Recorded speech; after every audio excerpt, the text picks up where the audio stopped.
위대한 생각의 힘. 제임스 앨런 지음. 출판사 문예 출판사.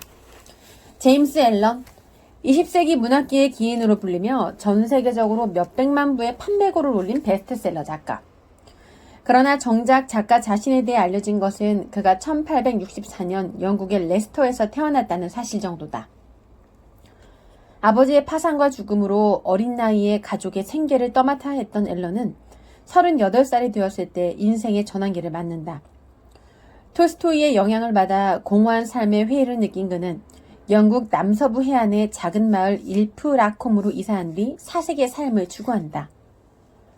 그곳에서 그의 정신적 스승인 톨스토이의 가르침에 따라 자발적인 빈곤, 영적인 자기 수련, 그리고 검소한 삶이라는 꿈을 이룰 수 있었다. 10년 동안 고유하고 사색적인 나날을 보내며 약간의 인세로 생활을 꾸려나가던 앨런은 48살이 되던 해 갑작스런 죽음을 맞는다. 그의 죽음에 대해서 자세한 것은 알려지지 않았으나 자신이 살던 방식대로 명성으로 인해 더럽혀지지 않고 운명의 보상도 받지 않은 채 세상을 떠났다.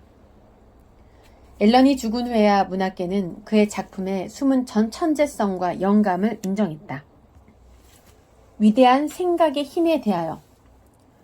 위대한 생각의 힘을 제임스 앨런이 세상에 내놓은 것은 약 1세기 전인 1902년이다. 그럼에도 위대한 생각의 힘은 여전히 시대의 흐름을 주도하는 자기 개발서로 전 세계에서 여전히 인기를 끌고 있다. 정확한 숫자를 파악하는 것은 불가능하지만 아마도 세계 역사상 가장 많은 독자를 확보하고 있는 자기 개발서이다.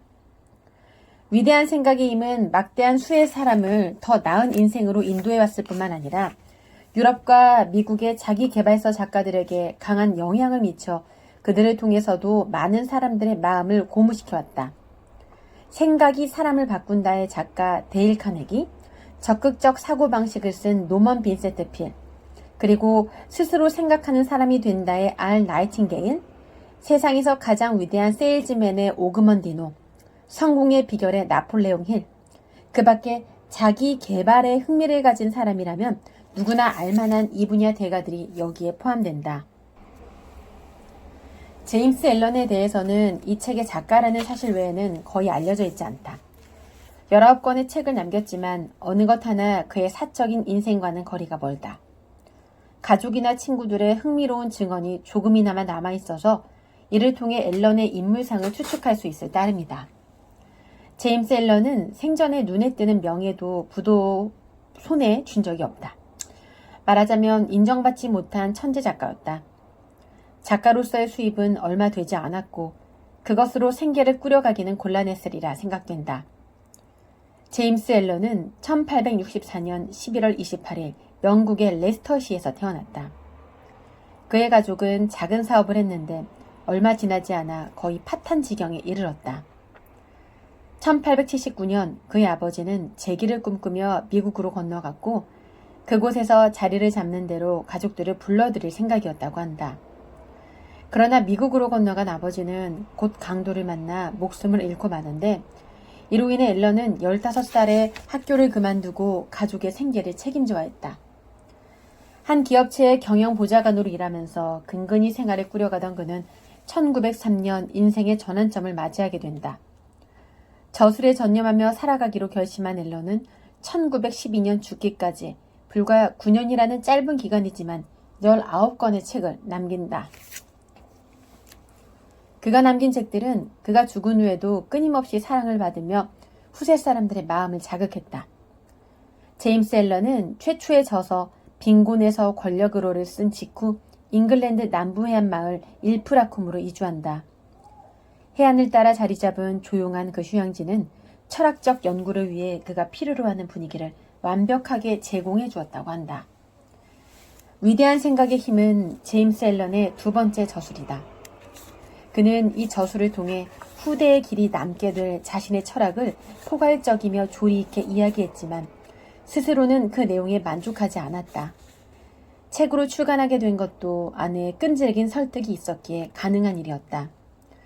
그의 아내가 전하는 바에 따르면 앨런은 사람들에게 전할 어떤 메시지가 있을 때만 글을 썼다고 한다. 그리고 그것이 진정한 메시지가 되기 위해서는 그가 자신의 인생에서 시험해보고 좋다고 확신한 것이어야만 했다. 그의 철학에는 인간은 본디 악한 존재다라는 예로부터의 교의를 인간은 본디 선하고 고귀한 이성을 가지고 있다는 낙천적인 이론으로 바꿔놓은 19세기 프로테스탄트 자유주의와 불교의 냄새가 짙게 배어 있었다. 사실 그가 성서에서 인용한 이 책의 테마, 마음속으로 생각하는 대로의 인간이 된다를 석가모니는 지금 드러난 인생은 우리가 이제껏 생각해온 것의 결과물이다 라고 가르친다. 그러나 그의 철학은 사람들이 일반적으로 생각하는 종교적 가르침의 범위를 훨씬 넘어선 것이다. 위대한 생각의 힘은 더 나은 삶의 환경을 창조하는 마음에 초점을 맞춘 것으로 누구나 이해할 수 있는 극히 포괄적이고 현실적인 인생 철학서다. 이 책 속에서 그는 단순히 철학을 설명하는 것이 아니라 우리에게 그것을 스스로 검증하도록 요구한다. 자신이 처한 상황을 곰곰이 생각해보고 자기 존재의 기반이 되는 원리를 부지런히 찾기 시작할 때 비로소 그는 자신의 에너지를 지성과 연결해 보람있는 목적을 이루기 위해 생각을 부릴 수 있는 현명한 주인이 된다. 이런 사람이 깨어있는 주인이며 자기 내면에 존재하는 생각의 법칙을 발견해야만 그러한 주인이 될 수 있다. 생각의 법칙을 발견하려면 생각을 적절히 적용하고 자신을 분석하고 수많은 경험을 쌓아야 한다고 작가는 말한다. 위대한 생각의 힘은 1세기 전에 쓰여졌지만 지금도 여전히 전 세계에서 독자가 늘고 있다. 특히 유럽과 미국, 그리스도교 사회 내에서는 성서에 버금가는 스테디셀러로 자리 잡았다. 특히 앞서 말했듯이 최근에 자기계발서 작가들에게 큰 영향을 주어 그들에게 가장 빈번히 인용되고 있는 철학서이기도 하다. 요즘 관심을 끌고 있는 성공 철학, 인생 철학의 대부분은 이 책의 내용에 구체적인 사례를 추가한 것에 불과하다고 말할 수 있을 것이다. 먼저 위대한 생각의 힘을 읽어보길 바란다. 그러면 당신은 어떻게 살고 있든 어떤 상황에 빠져 있든 틀림없이 확실한 자신감을 얻게 될 것이다. 그리고 기회가 있을 때마다 다시 위대한 생각의 힘을 펼쳐들고 읽기를 바란다. 앨런의 제안에 따르면 당신도 그것을 실천한 수많은 다른 사람과 같이 놀랄만한 변화를 체험하게 될 것이다. 생각과 인격. 사람의 인격은 자기 마음에 품은 생각을 담게 마련이라는 말은 사람이란 존재 전체뿐만 아니라 삶의 모든 조건과 상황을 포괄하는 넓은 의미를 갖는다. 문자 그대로 사람이란 스스로의 생각과 같으며 인격이란 자신의 생각을 모두 더한 것이다. 식물이 씨앗 없이는 생겨날 수 없으며 씨앗에서부터 싹을 틔우듯이 인간의 모든 행위는 생각에 보이지 않는 씨앗 없이는 밖으로 표출될 수 없다. 의도적인 행동뿐 아니라 무의식적이고 우발적인 행동 역시 생각에서 비롯된다. 행동은 생각의 꽃이며 기쁨과 고통은 그 열매다. 그러므로 사람은 밭을 어떻게 가느냐에 따라 달콤한 과일을 수확할 수도 있고 쓴 과일을 수확할 수도 있다.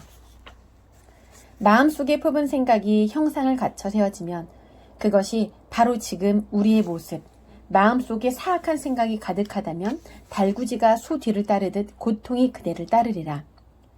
그대가 순결한 마음으로 참고 견딘다면 늘 뒤를 따르는 그림자처럼 기쁨이 그대를 따르리라. 인간은 자연의 섭리대로 성장하는 존재이지 잔재주로 만들어진 창조물이 아니다. 가시적인 물질 세계에서와 마찬가지로 원인과 결과는 생각이라는 보이지 않는 영역에서도 어김없이 분명하게 존재한다. 신을 닮고 순교한 인격은 하늘의 은총으로 또는 우연히 얻어지는 것이 아니라 옳은 생각만을 하려는 꾸준한 노력이 낳은 자연스러운 결과. 즉, 숭고한 생각을 오랫동안 소중히 간직해온 대가다. 마찬가지로 천박하고 야만스러운 인격은 비열한 생각을 계속해서 마음속에 품어온 끝에 나타난다. 자기 운명의 주인은 바로 자신이다. 사람을 성공시키거나 파멸시키는 것은 다름 아닌 그 자신이다. 생각이라는 무기고에서 우울함과 무기력과 불화 같은 무기를 만들어 자신을 파멸시킬 수도 있고 환희와 활력과 평화가 넘치는 천국 같은 집을 지을 도구를 만들 수도 있다. 올바른 생각을 선택하여 진실로 행함으로써 인간은 신과 같은 완벽한 경지에 오를 수 있다. 반대로 생각을 함부로 하거나 악용하면 짐승 이하의 존재로 전락하고 만다. 이 양극단 사이에 온갖 등급의 인격이 있으며 인격을 창조하고 소유하는 것은 바로 자신이다.